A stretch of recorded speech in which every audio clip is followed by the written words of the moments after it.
तो आइए आज आपके साथ जुड़ते हैं एक नए टॉपिक के साथ, इंटीग्रेशन। डिफरेंशिएशन आपको पहले करा दिया है, खूब प्रैक्टिस होगी डिफरेंशिएशन की, सब लोगों को समझ में आ गया होगा। आज हमने आपकी प्रॉब्लम ली है इंटीग्रेशन की। तो इंटीग्रेशन के पहले आपको कुछ इंपॉर्टेंट फार्मूला लिए हैं हमने। जैसे इंटीग्रेशन का पहला जनरल फार्मूला होता है एक्स की power n plus one upon n plus one. Differentiation में पावर में एक माइनस करते हैं और इंटीग्रेशन में पावर में एक प्लस करते हैं।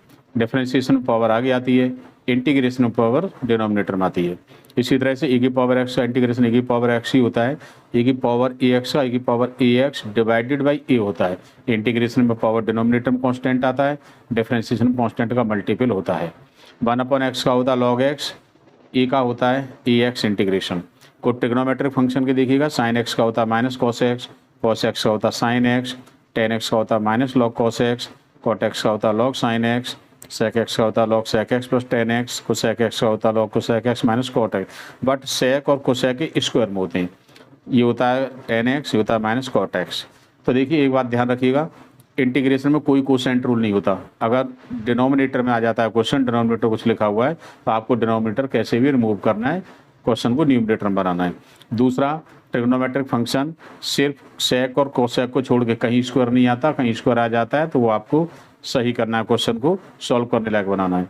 दूसरा, इंटीग्रेशन में कभी अंडर रूट वगैरह के साइन आ जाते हैं तो पहले आप इनको रिमूव करिएगा, उसके बाद क्वेश्चन सॉल्व होगा। तो कुछ कंडीशंस ध्यान रखिएगा।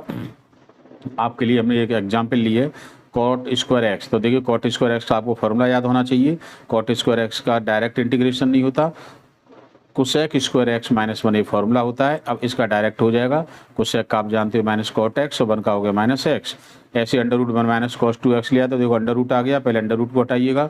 One minus cos two x का फॉर्मूला होता है one minus two sine square x, minus minus plus हो गया, कैंसिल हो गए, अंडर रूट टू कॉन्स्टेंट है, साइन स्क्वायर को अंडर रूट करेंगे तो साइन एक्स हो गया और साइन एक्स का आप जानते हो माइनस कॉस एक्स होता है।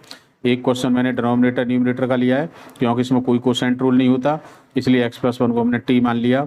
तो x की वैल्यू होगी t माइनस वन, क्योंकि जब एक वैल्यू को हम मान लेते हैं हमको न्यूमरेटर मिल जाता है। मतलब एक वैल्यू को आप पुट करोगे तो जरूरी न्यूमरेटर मिले, एक वैल्यू को पुट करो तो दूसरी हमें आंसर मिलती है। इसको कहते हैं सब्स्टिट्यूशन मेथड। तो ये वैल्यू आपने जो मानी आप पुट कर दीजिएगा, इसको t माना है तो इसका टी स्क्वायर हो गया, x प्लस वन की वैल्यू यहाँ लगा दीजिएगा, t minus one plus two हो गया, अलग अलग कर दो, टी अपॉन टी स्क्वायर, तो t से t कट गया, वन अपॉन टी हो गया, two minus one one upon T square हो गया, वन अपॉन टी का होता है लॉग टी, इसका integration minus one upon T, T की वैल्यू वापस कर दीजिएगा, हो गया log x plus one minus one upon x plus one. ये तो इस तरह से आपको इंटीग्रेशन के क्वेश्चंस करने और क्वेश्चंस की आप प्रैक्टिस कीजिएगा, फॉर्मूला याद कीजिएगा। राजा महेंद्र प्रताप सिंह यूनिवर्सिटी अलीगढ़ से एफिलेटेड जितने भी कॉलेज हैं, BBA फर्स्ट ईयर के बच्चों के 20 नवंबर से एग्जाम स्टार्ट होने, डेट शीट काफ़ी पहले आ गई है। 1 नवंबर से आपको क्रैश कोर्स के वीडियो दिए जाएंगे। जो बच्चे क्रैश कोर्स से जुड़ना चाहते हैं वो 1 नवंबर से क्रैश कोर्स से जुड़ सकते हैं। क्रैश कोर्स में आपकी 4 यूनिट तैयार की जाएंगी, मल्टीपल चॉइस के पेपर सेट दिए जाएंगे, प्रैक्टिस पेपर तैयार कराए जाएंगे, सॉल्यूशन समझाया जाएगा, शॉर्ट ट्रिक समझाई जाएंगी, आप जल्दी से जल्दी क्वेश्चन को कैसे कर सकते हैं। तो जो बच्चे चाहते हैं कि कुछ बेनिफिट मिल सकता है तो वो अपना जुड़ सकते हैं हमारे क्रैश कोर्स से, 1 नवंबर से स्टार्ट होगा। ओके, आज के वीडियो में बस इतना ही।